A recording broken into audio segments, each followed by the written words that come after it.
and we're going to play Mystic Vale today. So, to begin, we're going to just go with the basics. So we'll go play. If you don't know how to play this game, you can do the learn to play here. We're going to play in classic mode. This loads Mystic Vale. You have a choice between 3 or 4 players. I'm going to play with 3 players this afternoon. You can set the victory size to standard, half, or extended for a longer game.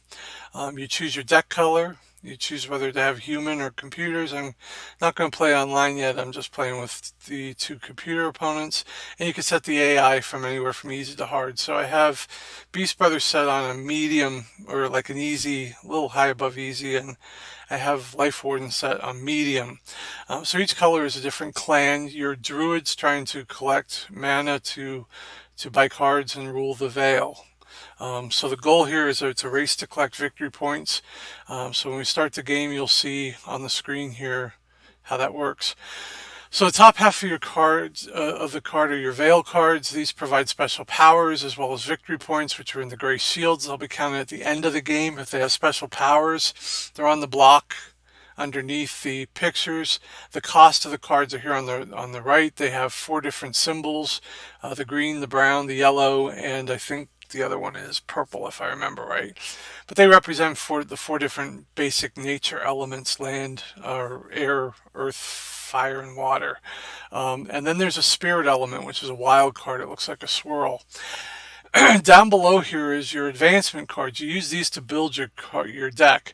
Now, unlike other games where you do deck building, where you're building your cards, or you're building your deck by paying for and adding cards to your deck, Mystic Vale is unique in that when you play the actual game, you're actually crafting cards.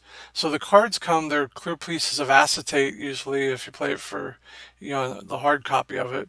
And what happens is you buy these inserts, and as you buy them, they are stripped either on the top, middle third, or the bottom third. So you add these to your cards as you go. So you're building up your cards. And the blue symbols are mana, the red symbols are decay, and the green symbols are growth. So the growth offsets the decay symbols, and you'll see that in the game. And then the game also has a counter for your current mana. So right now this is set to have a current mana of 4. And then you have your symbols for your different elements, as well as your wild card symbol. Not sure off the top of my head. I don't remember off the top of my head what that is for. Your turn indicators here. The different clans are here. We are the blue clan, so we're at the top. We're first in this game. We have 28 victory points to work with. And then this shows you how many cards are in your field, how many Veil cards you have, and what your discard pile looks like, because that's important. Your card deck contains 20 cards. They're flipped over one at a time once you plant your field.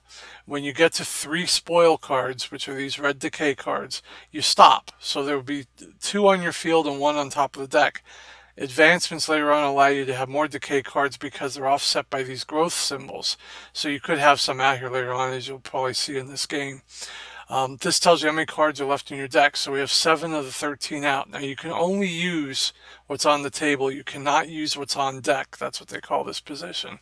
So we dealt them out until we got to our 3rd spoil. The first choice of your hand is to determine whether or not you want to push your luck. By pushing your luck, you would take this card off the top. It would be added to your field, and the next card would be turned over. If the next card has a spoil card on it, you lose the turn. However, there is a bonus to losing your turn because that gives you an extra mana symbol, which is indicated by this token here. The second part of your phase is to improve your deck through harvesting, is what they call it. And you do that by buying these advancements for the costs in the upper right hand corner.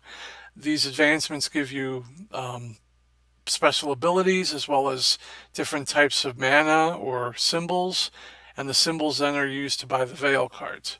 So the game goes, and you can also get victory points with them as well. The gray symbols are victory points counted at the end of the game. The blue symbols that come out on the left sides of the cards are victory points you collect every time the card is played.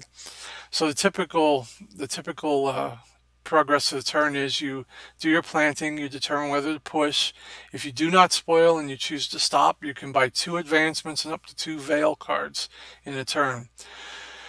You take the Veil cards, you place them on your cards here. You discard them, and when you run out of decks cards, you simply reshuffle and start over. You'll never have more than 20 cards in your deck.